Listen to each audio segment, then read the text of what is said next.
grow some thick skin, because that's like how honestly I found all of my roommate sketchiness with rooming with your coworker. 2 months is like the earliest I would start.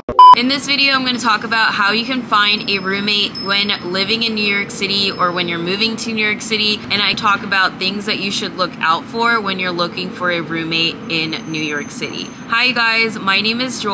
I am a transplant living in New York City. I've been living here for almost 3 years now, and I'm originally from Southern California. We also make vlogs in New York City, so if that is the type of content that you're interested in, consider subscribing. Now in this video, I'm going to talk to you about how you can find a roommate in the city and how you can get started on that and make sure that you're picking the right roommate for you, because living in New York is really expensive. It's also really tough to get out of a lease. So if you're stuck with the wrong person, it can really suck, and I know that from personal experience. So I'm going to give you some background on some hacks when picking an apartment in New York. I actually have a video that talks about how you can get cheaper rent in New York City, which I'll tag over here. And if you haven't seen it already, make sure to check it out at the end of this video. But to give you a summarized spark notes about everything that I discussed, basically, if you want to get cheaper rent, in order to do that, I encourage you to sign an apartment as the only person on the lease, and then to sublease the rooms out to people underneath you. That way you can price it in a way that benefits you as a master tenant, and you can also create a shorter term lease with your roommate. So going into that, we want to talk about how you can find a roommate in New York.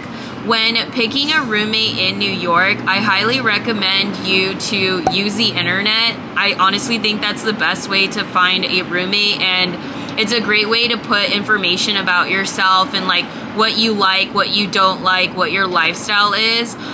So when you are finding someone, they can align with who you are as a person. So before getting started, I mean, step one of what I would do is I would write down on a piece of paper what your lifestyle is like when do you wake up, when do you go to bed, what time do you eat, and what time do you usually go to work, and what time do you get off of work. When you're not at work, what does your daily activities look like? Like, are you usually in the apartment, or are you usually not at the apartment? Things like that. I would think about when you're living there and you're hanging out with friends or like a partner, what type of situation do you like? Do you like hosting, or do you like it when no one's really at your apartment? I'm that way. I don't like it when anyone's in my apartment. I hate hosting. I hate when my roommates bring like friends or partners over, because I just like my personal space. So I would write down all of that, and then I would also write down things that you want in your apartment. Let's say cable is really important to you. I mean, I don't know anyone that uses cable still, but if you want cable, or if you want really fast internet, which is something that I need because I upload videos on YouTube, I pay more for internet. So you want to make sure you're writing down all those things and such. And like the time of day that you work and that you eat is also really important, because apartments in New York are really small and the kitchen is like basically non-existent. So if you and your roommate are eating dinner or breakfast at the same time and you guys are rushing to work, that's not going to really work out. So you want to make sure that all of those things are aligned there. Sometimes opposites do attract, and then sometimes you do want things that are similar so your lifestyles do match. Like if my roommate was like this crazy partier on drugs all the time, I probably wouldn't want to live with her, because like I'm not on drugs all the time. So you got to think about it like that. Like me personally, I wouldn't want my roommate to always bring their significant partner over, because I don't really want to be a third wheel like the entire time I'm living there, from personal experience. So that's something that I definitely look out for. So after you wrote that all down, something that I would take some time in is like writing a quick bio about yourself. So everything that you wrote down, I would just write down like, hi, my name is so-and-so, I am this age range, I'm originally from blah blah blah, and like I'm moving to New York, or like I live in New York, and give some background about yourself, like where you're from, what you do for work, what you like to do for fun. Basically like everything you wrote down in your lifestyle bullet points, you want to put in that bio. Some things that have also worked really well when picking a roommate is trying to make yourself look like you are responsible. Now I know a lot of people are like, I'm so clean and like I always pay things on time, but like have examples of that. Like if you have a really good job, maybe put your job offer or attach your LinkedIn on there so they know that you're a responsible person and that you have like money that you can pay for rent. Also, letters of recommendation are helpful from previous landlords or previous roommates.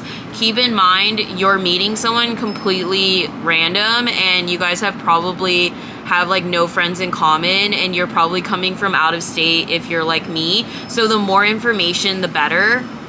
I'd also put your own personality in there, because when people are picking roommates, they want to make sure that they vibe with your personality. So don't make it sound like a college essay, like make it sound like it's you. I also find it helpful to add, besides your LinkedIn, also like your social media accounts. So if you have a public Instagram, or if you are private, take a screenshot of your Instagram. Maybe add your TikTok or like anything else that describes who you are. Again, it doesn't really matter if you're like Mrs. Popular. It's more of like, can I get along with this person? Some things that I always ask when I am looking for a roommate is, besides like move-in date and stuff like that, I ask them what the rent range that they're looking for is, what neighborhoods they want to be in, what do they define as clean, what type of environment do they want with guests. So that's really important, because I know like in the past people have gotten in fights when it comes to guest policies and stuff like that.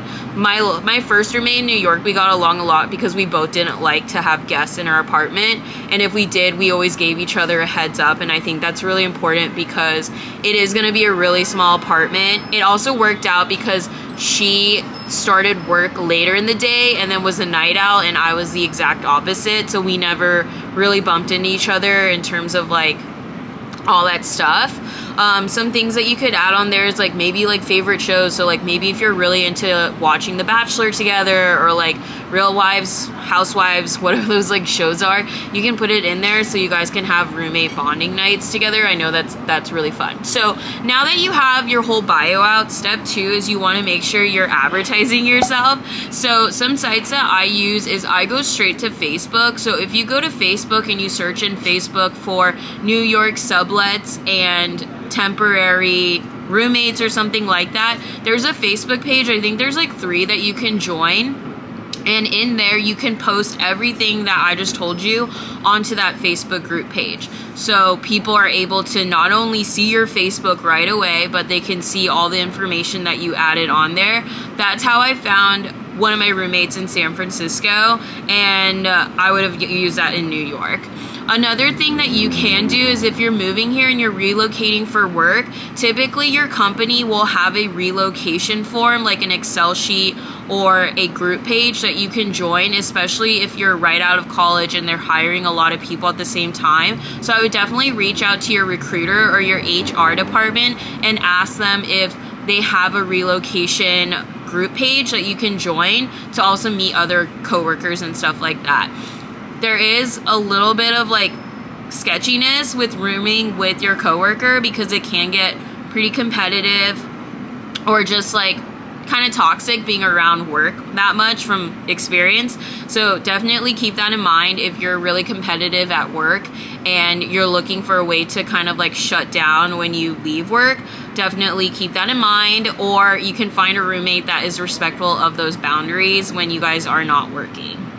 And then the last place that I would advertise your roommate ad is on Craigslist. I know Craigslist is like super cringe and people don't ever think about it, but I swear to God, it's how I found all of my apartments in cities, and it's also how I found my roommates. I use Craigslist. So I would go on Craigslist, and in roommates wanted or shared, I would post your ad on there. You are gonna get some creepy people that are gonna reach out to you and ask you like inappropriate things, but just avoid that. Like grow some thick skin, because that's like how honestly I found all of my roommates. Dead ass was on Craigslist. So I swear every week just like refresh Craigslist and post your ad on there, because that's how you're gonna find a roommate. And also use it to look at other ads for people that are looking for roommates on there as well, because people are gonna post their room for rent or vice versa, and that's how you're gonna find it. Definitely like use your best judgment and read the actual ad. If it sounds like it's a fake person or it's like not legit or you wouldn't like this person, then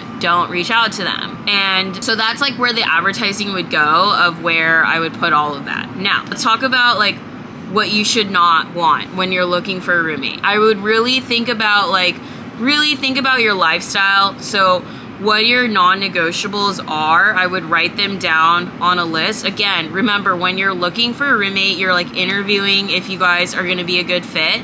So you wanna make sure that your roommate and you get along. I mean, if you guys are looking to throw parties and like host parties all the time, and that person does too, then that's great.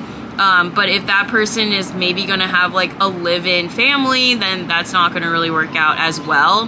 For timing, I would say if you are looking for finding a roommate, I would start this search. 2 months is like the earliest I would start. I started 3 months early once, even 2 months, and people were getting really annoyed with me because they were looking to move, and you really can't find an apartment until it's like a 1 month out. So keep that in mind, but it doesn't hurt to start earlier. Also, it's a great idea to post on your social media accounts that you are looking for a roommate, because chances are you're probably going to get along with someone that's in your network already than someone that's kind of a stranger. For me personally, I like living with strangers because I feel like there was more of a mutual respect. I feel like when you have friends of friends or something, then people don't really respect boundaries as much, but that's just been my experience. This has worked for me. I hope it works for you. Leave a comment below if you're gonna try this out or if you plan on moving here, so I can keep up with your journey. Thank you so much for watching this video, and if you're interested in more moving tips, then consider subscribing and hitting the notification bell. Thanks so much, bye.